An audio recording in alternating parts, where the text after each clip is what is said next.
खुलुमबाय लोगोफोर दिनै भिडिअआ जोबोर स्पेशल बे कुइसनखौ नोंथांमोननि गोबाङानो सानदों जानो हागौ आरो नोंथांमोननि सरबेसर बिथाङा सोंदोंमोन जे मानो जोंनि भिडिअसफोरा माने भिउसफोर ओंखारा मानो भिउसफोर फैया बे कुइसनखौ आंनाव खालामदोंमोन आरोखि ना जा आं नैबे भिडिअनि गेजेरजों आं खोन्थागोन नोंथांमोननो माखासे माने पइन्ट्सफोर आरोखि नोंथांमोना गोसो होनानै खोनासंलां बेकग्राउन्डफोरखौ नोंथांमोना ध्यान खालामनाङा ना आंनि जेनाखि बुंनाय पइन्ट्सफोर नोंथांमोना बेखौल' मोजां ध्यान होनानै खोनासंब्लानो जाबाय आरोखि ना औ आङो नोंथांमोनजों खोन्थागोन माखासे माने आं नोंथांमोननो खोन्थागोन 4 पइन्ट्सफोर बे 4 पइन्ट्सफोरा माने जोबोर इम्पर्टेन्ट आरोखि ना नोंथांमोना माने बे पइन्ट्सफोरनि गेजेराव बाथ्राफोरखौ नोंथांमोना सुद्रायनानै ला आरोखि ना बियो माने जोबोर नलेजेबल भिडिअ होननानै इनफर्मेटिभ भिडिअ होननानै माने बुंजागोन आरोखि ना जों गोदान इउटिउबारफोरनि थाखाय जोंनि भिडिअसफोरा मानो भिउसफोर फैया नैबेनि सायाव जोङो सावरायगोन ओके लोगोफोर जोङो भिडिअखौ स्टार्ट खालामनोसै नाम्बार 1 पइन्टआवनो दं जोंहा नोंथांमोननि फेस भेल्यु माने फेस भेल्यु नोंथांमोननि फेसआ बेसेबां भेल्यु दं जे आं बेखौ बुङाखै दे नोंनि महरा एसेबां साइज बा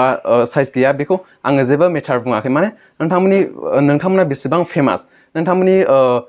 हमना लादो फेसबुकआव नोंथांमोनहा बेसेबां फलोवार्स दं ना नोंथांमोननि इन्सटाग्रामाव बेसेबां फलोवार्स दं बेफोरखौसो बुंदों आरोखि ना जेरै सासे एक्ट्रिस बा सासे एक्टरखौ हमना लादो जोंनि बर' फिल्म इन्डास्ट्रियावहाय माने साबेसे फिल्म एक्ट्रेसफोर दङ बिसोर माने इउटिउब चेनेल गैयि दङ दा हमना लादो आं सासेखौल' बुंगोन माने गासैबो मानसिफोरनावनो माने इउटिउब चेनेल दंजोबखासै आरो सोर एक्टर एक्ट्रिसनावहाय माने इउटिउब चेनेल खुलिनानै माने चेनेला माने साबसक्राइबार गैयि भिउस फैयि बेबायदि जादों बेबायदिथ' रावनावबो जाया माने बिसोरना फेस भेल्यु दं आरोखि ना फेस भेल्यु बिसोरखौ माने सिनायजोबखायो गासिबो फेमासखा माने हमना लादो जोंना दा माने मेन्डेला ना जोंना मेन्डेला सार बिथाङा इउटिउब चेनेल गैया दा नोंथांमोना हमना लादो दा मेन्डेला बिथाङा माने चेनेल खुलियोब्ला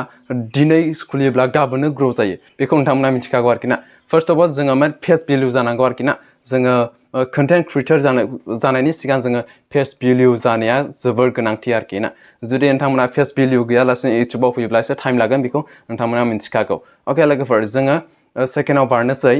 जोंनि नाम्बार 2 पइन्टआ जाहैबाय नट ए पारफेक्ट कन्टेन्ट आरोखि ना नोंना माने मा कन्टेन्टआव नोङो भिडिअफोरखौ बानायदों माने नट ए पारफेक्ट कन्टेन्ट जानांगोन आरोखि ना जोंना पारफेक्ट कन्टेन्ट जानांगोन माने नोंथांमोना जानो हागौ पारफेक्ट कन्टेन्ट नङियावहाय माने भिडिअफोरखौ बानायगासिनो दं बेनिखायनो जोंना नोंथांमोना भिउसफोर फैयाखै कन्टेन्ट होनना बुङोब्ला जेरै ब्लग जेरै गेमिं कुकिं बेबायदि गोबांथार आरोखि ना टिउटरियेल बेफोरबायदि कन्टेन्टखौ होनना बुंदों आं नोंथांमोना जानो हागौ मोनसे कन्टेन्टआव खामानि मावाखै बिनि थाखाय नोंथांमोनाव माने भिउसफोर फैयाखै आरोखि ना अके लोगोफोर नैबे मोनसे पइन्टआ जोबोर गोसो होनो गोनां जोंना नाम्बार 3आव दङ नट ए पारफेक्ट थाम्बनेल बा नट ए गुड इनाफ थाम्बनेल फट' आरोखि ना जों नोंथांमोननि थाम्बनेल फट'आ जानो हागौ एट्राक्टिभ नङा गोसो बोहोनो हानाय जायाखै माने गुबुनफोरनि थाम्बनेलजों नोंथांनि थाम्बनेलजों माने कम्पिटिसना नोंथांमोननियाव खम नुदों जानो हागौ माने दानि माने इउटिउब होनना बुङोब्ला माने कम्पिटिसन बारासै आरोखि ना बैसोरनिफ्राय नोंनि थाम्बनेला साबसिन जाथारनांगोन बेफोरबायदिनोसो भिउसआ फैसै नाम्बार 1 बुंनो थाङोब्लानो जों भिउस लानो थाखाय थाम्बनेलानो गोनांथिसिन आं दाखालि भिडिअआवबो आं खोन्थाखादोंमोन माने जोङो थाम्बनेल फट'खौ माने एट्राक्टिभ एकदम माने गोसो बोहोनो हानाय ना जुदि सासे मानसिया इउटिउब बोलाबनानै बे थाम्बनेलखौ नुग्रोमोना बिनि गोसोआव माने ओरैबायदि एट्राक्टिभ जानांगौ जे बियो बेयाव क्लिक खालामनानै भिडिअखौ नायो बेबायदि जानांगोन आरोखि ना नाथाय आथिखालाव इउटिउबा बेबायदिबो नङा माने थाम्बनेलजोंल' मेटार खालामाखिसै माने 2 सेकेन्डनि उनावनो भिडिअ प्ले जायो दा बेखायनो जोङो भिडिअखौबो ओरैबायदि फार्स्टनि 30 सेकेन्डखौ ओरैबायदि मोजां एडिट खालामनांगौ गोनां जायो बेनिखायनो इउटिउबा बेबायदि माबाखौ लाबोदों आरोखि ना आपडेटखौ लाबोदों जे इउटिउब थाम्बनेलखौ 2 सेकेन्डल' नुनायनि आरोखि ना बिनिफ्राय भिडिअआ प्ले जानायनि बियो मोनसे इउटिउबनि मोनसे माने मा होनो आइडियल'जि माने बियो मोनसे बियो रिजन जानो हागौ जे भिडिअनि सिङाव मा दं बेखौ फार्स्ट भिडिअनि गेजेरजों देखायनो हानाया बियो नोंथांनि माबा जानांगोन आरोखि ना टारगेट जानो हानांगोन आरोखि अके लोगोफोर जोङो 4th पइन्टआव रायलायगोन बियो जोबोर इम्पर्टेन्ट बेयाव एसे गोलाव बाथ्रा बुंगोन आं माने नोंथांमोना जोबोर गोसो होनानै खोनासं आरोखि ना जोंनि भिडिअ आपल'ड खालामनाय प्रसेस ना भिडिअ आपल'ड खालामनाय प्रसेसआ ओरैबायदि जानांगौ जे माने भिडिअ आपल'ड खालामब्लानो जे जायो बेबायदिबो नङा आरोखि ना नोंथांमोना जुदि YouTube भिडिअ आपल'ड खालामखायोब्ला नोंथांमोना मिथिगोन नोंथांमोननि भिडिअआ आपल'ड जाखांनानैहाय माने प्रसेसआव थायो बेनिफ्राय मोनसे चेकिं दंबावो प्रसेसनि उनाव चेकिं दंबावो चेकिंआव थायो दा बेनिखायनो नोंथांमोना जुदि भिडिअ आपल'ड खालामोब्ला लोगो लोगो आपल'ड खालामफुबाय थानायावनो माने फार्स्ट टाइटेलखौ लागायग्रोथारनांगौ आरोखि ना नङाब्ला माने चेकिं थाङोब्ला बियो प्रसेस चेकिं बेबायदि थाङोब्ला माने बिसोरो थाम्बनेल गैयालासिनो चेकिं खालामब्ला भिडिअआ माने जास्ट आनलिस्टेड जायो आरोखि ना नोंथांमोननि केटागरिया मा बिसोर हमनो हाया बिसोरो नोंनि